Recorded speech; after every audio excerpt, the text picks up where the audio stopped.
वो दिन कैसा दिन होगा जब तुम्हारे मुंह पे मुहर लगेगी और तुम्हारे आज़ा अल्लाह से कलाम करेंगे और तुम्हारे खिलाफ अल्लाह की बारगाह में गवाही देंगे। आज़ा ही नहीं, कुरान कहता है कि ज़मीन भी इंसान के गुनाहों पर और नेकियों पर गवाही देगी। मैं अपनी बहनों से भी कहता हूँ, बेपर्दा घूमने में कोई इज्जत नहीं है, मेकअप में वक्त बर्बाद करने में कोई इज्जत नहीं है। एक दिन कब्र में जाना है। जिस जिस्म को कब्र के कीड़ों ने खाना है, अगर कब्र के कीड़ों से बचाना है तो अल्लाह को राजी कर लो, और अल्लाह को राजी करना है तो हुजूर के बन जाओ। हुजूर का कौन है? अगर इजाजत हो तो मुख्तसर एक हदीस बतौर मफहूम, एक हदीस सब दिल के कानों से सुनना, अपने अल्फाज के जामे में पेश करता हूँ। हुजूर के जो हो जाते हैं उनकी पोजीशन, ये हदीस किताबुत तव्वाबीन में है, जिसको बतौर मफहूम पेश कर रहा हूँ। जो हुजूर के हो गए, आपको भी दावा है मैं हुजूर का हूँ, मुझे भी दावा है मैं हुजूर का हूँ, और मैं कहता हूँ अल्लाह करे हम सब हुजूर के हो जाएं, इसी में बेड़ा पार है। मेरे भाइयों, हुजूर का होने का कमाल क्या है? हुजूर का बन जाने का कमाल क्या है? अगर हुजूर के पैरों में नालैन आकर नालैन हुजूर की हो जाती है तो सारी जूतियां मस्जिदों के बाहर उतरती है, और हुजूर की नालैन मस्जिदों के मिंबर पे रखी जाती है। हुजूर के होने की बरकत क्या? हुजूर के होने की बरकत क्या है? अरे वो आपकी जूतियां भी चमड़े की बनती है, हुजूर की नालैन पाक भी किसी चमड़े ही की बनी है, लेकिन फर्क क्या है? ये जूती आपकी हो गई और वो नालैन हुजूर की हो गई। हुजूर के होने की शान तो देखो, हुजूर के होने की शान तो, अल्लाह अकबर। तुम और मैं हाल ये है कि हमें कोई पूछने वाला नहीं, और जो हुजूर का हो जाता है हुजूर का। हुजूर फरमाते हैं, मैं जब जन्नत में गया तो मैंने देखा कि एक बहुत खूबसूरत हूर है। उसने पूछा, हुजूर मेरा शौहर कौन है? तो मुझे ख्याल मेरे बिलाल का आ गया। मेरा शौहर कौन है? मेरे ख्याल मेरे बिलाल का गया। मैंने कहा बिलाल? हुजूर बिलाल? सरकार कहते हैं, ये तो मैं कह रहा हूं, पता नहीं मेरा बिलाल कबूल करे या न करे। इसलिए कि जो उनके हो गए, फिर उन्हें हुरों से क्या गरज है, फिर उन्हें जन्नत से भी क्या गरज है?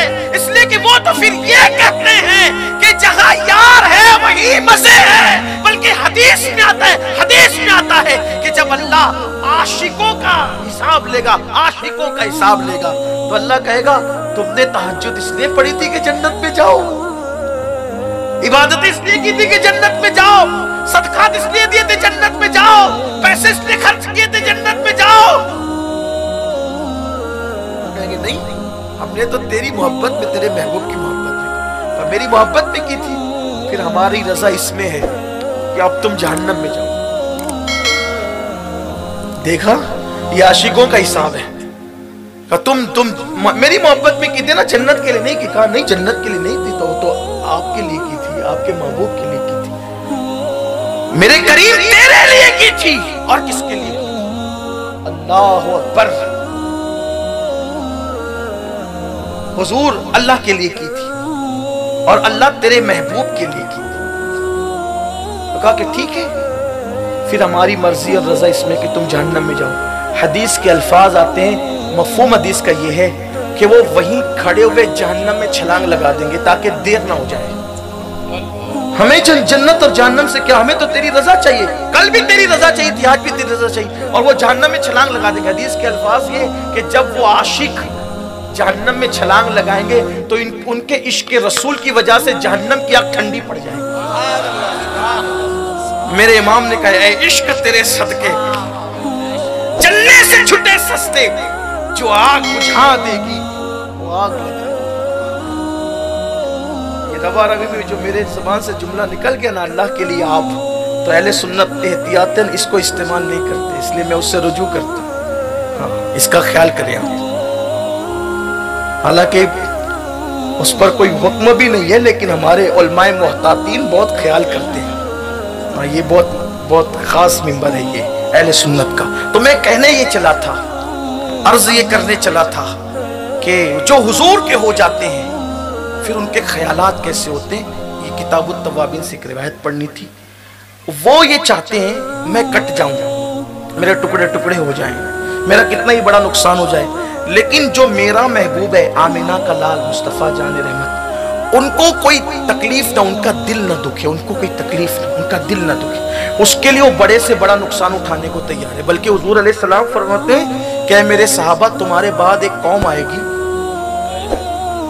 جو مجھ سے اتنا پیار کرے گی کہ اگر ان کی پوری ساری متاع حیات لے لی جائے، ساری متاع حیات لے لی جائے اور میری ایک جھلک دکھا دی جائے تو وہ سب قربان کر کے میری ایک جھلک کے لیے تیار ہو جائیں گے۔ اور بڑی فضیلت حضور علیہ السلام نے بیان فرمائی۔ پھر تو عاشق جو حضور کے ہو جاتے ہیں ان کو بہت خیال ہوتا ہے حضور کے دل کا، اور بڑی معذرت کے ساتھ شاید ہمیں حضور کے دل کا خیال نہیں ہے، اور ہم حضور کا مسلسل دل دکھا رہے ہیں۔ بس میری اتنی بات اگر آپ سن لیں گے تو میں سمجھوں گا کہ میرا سامورا میں آنا جو ہے وہ کامیاب ہو گیا، یہاں آنا میرا کامیاب ہو گیا۔ اگر سب سن لیں گے تو مجھے اچھا لگے گا۔ حضور کا دل مت دکھاؤ۔ حضور کا دل کس سے دکھتا ہے؟ میرے آقا فرماتے ہیں جب میں تمہاری نیکیاں دیکھتا ہوں تو مجھے خوشی ہوتی ہے، سبحان اللہ سبحان اللہ، اور جب میں تمہارے گناہ دیکھتا ہوں تو مجھے تکلیف ہوتی ہے، میرا دل دکھتا ہے۔ گناہ صرف اس لیے چھوڑ دو کہ حضور کا دل دکھتا ہے۔ اور سوچو جو ماں کا دل دکھائے، ماں کا، مرتے وقت اس کی زبان پہ کلمہ نہیں آ سکتا، تو جو اپنے نبی کا دل دکھائے، جب کبھی دل چاہے نا کہ شراب کی بوتل ہاتھ میں لے کے گلے میں اتار لوں تو اتنا سوچنا کہ میں پی تو لوں گا شراب، لیکن میرے نبی کا دل دکھ جائے گا۔ جس کا دل دکھانا خدا کو گوارا نہیں، بلکہ اللہ ان کی چاہتوں کو پورا کرنے میں جلدی کرتا ہے۔ نماز شروع کی، خیال آیا قبلہ بدل جائے، اللہ نے کہا نماز اب بعد میں پوری ہوگی، پہلے تیری چاہت پوری کر دیں گی۔ قبلتن تردا کہہ کے کہا ہمیں مکان سے کیا غرض پیارے، ہمیں تو تو پیارا ہے، تو جدھر رک کر لے اسی کو قبلہ بنا دے۔ جب وہ اپنے محبوب کے دل کا اتنا خیال فرماتا ہے تو ہمیں کتنا کرنا چاہیے؟ ہمیں تو ان سے سب نعمتیں لینا، اللہ تو بے نیاز ہے، ہمیں تو سب نعمتیں حضور ہی سے لینی ہے۔ حضور کا خیال کرو۔ اور ایک بات آپ سے کہتا ہوں، لوگ خوش رہنے کے لیے کہتے ہیں کوئی ایسا وظیفہ دے دو خوش رہیں، کوئی ایسا کام بتا دو خوش رہیں، کوئی ایسا طریقہ بتا دو خوش رہیں۔ میرے پاس اتنا مضبوط نسخہ ہے خوش رہنے کا، یہاں بھی خوش رہو گے، قبر میں بھی خوش رہو گے، محشر میں بھی خوش رہو گے، جنت میں بھی خوش رہو گے۔ ایک ہی کام کرو، حضور کو خوش کرو، اللہ ہر خوشی آپ کو نصیب فرمائے۔ جس کے سر پہ ہاتھ رکھ دو کہ اس کو بھی خوشیاں ملنے لگ جائے، بس حضور کی خوشی کا خیال کرو۔ اور ان کو تکلیف کب ہوتی ہے؟ کوئی گناہ کرنا۔ لوگ کہتے ہیں صغیرہ گناہ کبیرہ گناہ، میں کہتا ہوں عاشق کیا جانے صغیرہ کبیرہ، ہم تو بس اتنا جانتے ہیں صغیرہ ہو کہ کبیرہ ہو، محبوب کا دل دکھتا ہے، اس لیے ہم صغیرہ بھی کرنا نہیں چاہتے۔ یہ ہے فکر۔ تو جو بات کرنے چلا تھا وہ یہ ہے کہ ایک جوان تھا، اور وہ جوان حضور کے پاس آیا، اور وہ جوان حضور کے پاس آیا تو حضور کا چہرہ دیکھا، حضور کی منموہنی صورت دیکھ کر، حضور کی خدا باتی صورت دیکھ کر وہ بھی حضور کے قدموں میں ڈھیر ہو گیا، اور کہنے لگا یا رسول اللہ میں کلمہ پڑھ کے مسلمان ہونا چاہتا ہوں، آپ مجھے کلمہ پڑھائیں۔ میرے آقا نے اس جوان کو کلمہ پڑھایا، وہ مسلمان ہو گئے۔